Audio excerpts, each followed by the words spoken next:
What's up everyone, OJ over here and welcome to another video. Today we've got some great information, so let's go ahead and get right into it. And we are starting off with Dark Souls Remastered. So this game recently got a release date for the Nintendo Switch version. It was supposed to come out back in May, but it got delayed, and it does seem, we don't know for sure, that the online had a part to do with that. The Nintendo Switch Online is dropping this September. The game is coming out in October, so I think they actually wanted to get the beta test out before the game dropped with the new online. So I think that was kind of the issue there, and maybe some other things, but that's beside the point when it comes to what we're going to be talking about today. So some were wondering if that Dark Souls being delayed so far out is going to affect sales. And while we don't have any type of actual number at this point, obviously the game isn't out yet, I don't think we should be too worried, because I was checking out the Amazon sales charts, and before the game came out, Dark Souls Remastered was actually selling better on the Nintendo Switch than it was on the PS4 and Xbox One on Amazon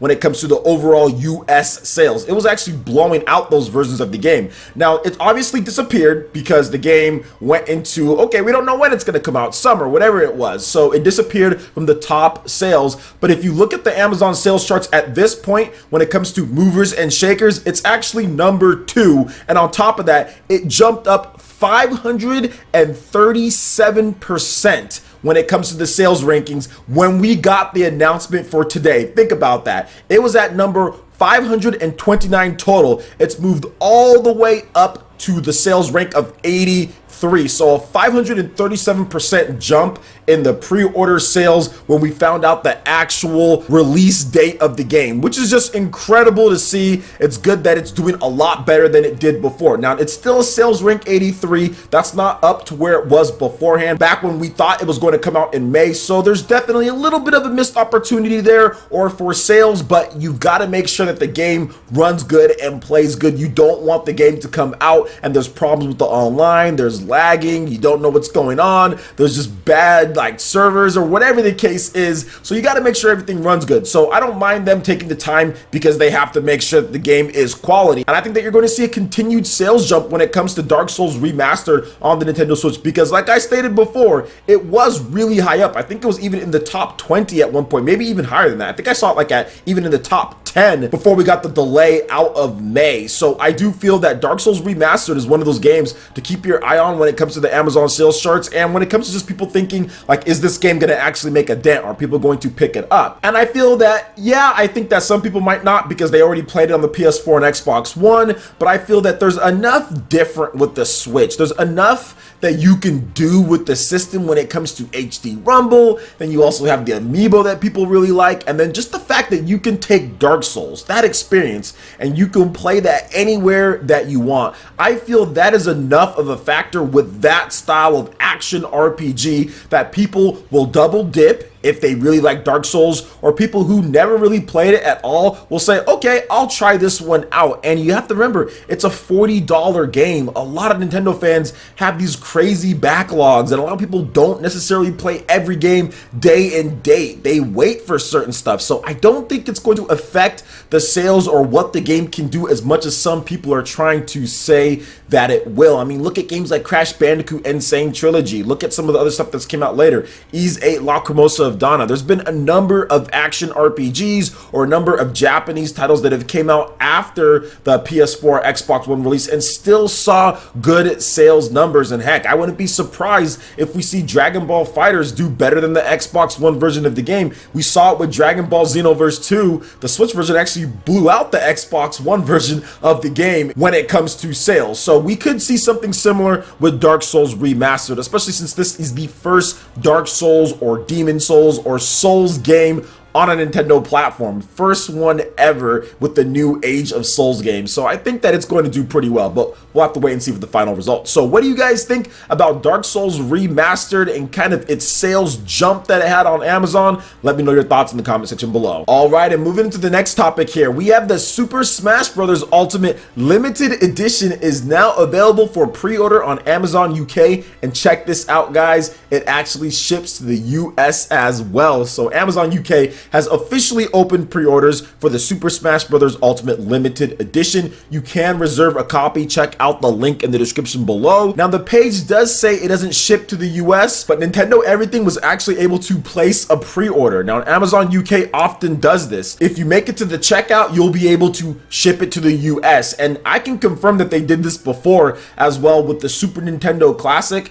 I pre-ordered one on Amazon UK and they said, oh, it doesn't ship to the US, but then I completed it. They asked me to fill out everything and they're like, yep, we're gonna ship it to the US. Now, I ended up canceling my pre-order because I got one here in the States, but they do this all the time when it comes to a lot of these different limited editions and pre-order ones and things like that. They'll say, no, it doesn't ship to the US, but then it actually ends up shipping to the US and you can just get it there. So if Nintendo does not announce a limited edition for the US, you can pre-order yours here. And the coolest thing about Amazon, which I like more than, like, let's say Best Buy, is that you don't actually have to pay the money when you pre-order it. All you do is just pre-order it. It's just a pre-order. It just takes your reservation. No money is debited out of your account, and when it ships, that's when they actually take the money out of your account. So let's just say it comes available for pre-order here in the US or in whatever region that you do live in. You can just cancel that pre-order on Amazon, no problem. Then pre-order wherever region that you are at, or pick it up whenever you want to. So I think that's actually pretty cool about Amazon. It's just one of the reasons why I still have Amazon, just because they do have that when it comes to their pre-orders and things like that. Now, I did want to move into a little bit more of some Super Smash Bros. News. So Nintendo has shared a brand new track from the game, so Super Smash Bros. Ultimate, that is,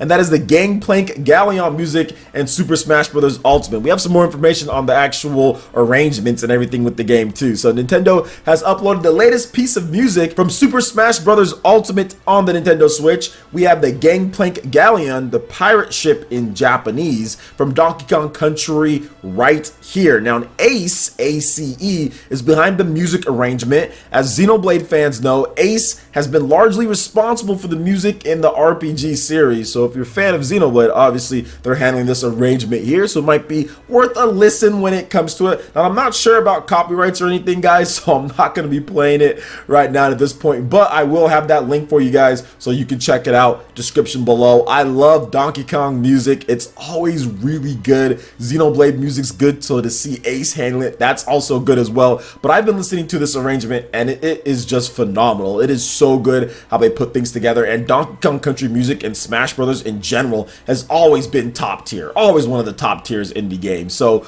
awesome when it comes to Super Smash Bros. Ultimate. Love the constant updates with new music and different things that they're adding to this game, and this might be the GOAT, man. I might have to have a whole video based on why Super Smash Bros. Ultimate will be the GOAT of fighting games. So what do you guys think about the Gangplank Galleon music being added in here, in addition to the Super Smash Bros. Limited Edition pre-orders in the UK? Let me know your thoughts in the comment section below. All right, and moving into the final topic here, we have some more on Doom Eternal. The developers of the game have stated that they want to make Doom Guy faster and more powerful than he was before. So that's crazy because he was crazy fast and crazy powerful in the first game. So in a recent interview with Game Reactor, creative director Hugo Martin and game director Marty Stratton explained how they're revamping Doom Guy to be a lot quicker this time around and also way more powerful. Here's what Marty Stratton had to say on the matter. Quote, he's got a lot of new abilities. He's got a shoulder-mounted equipment launcher, which is pretty awesome. I mean, the main goal is to make him faster and more powerful, right?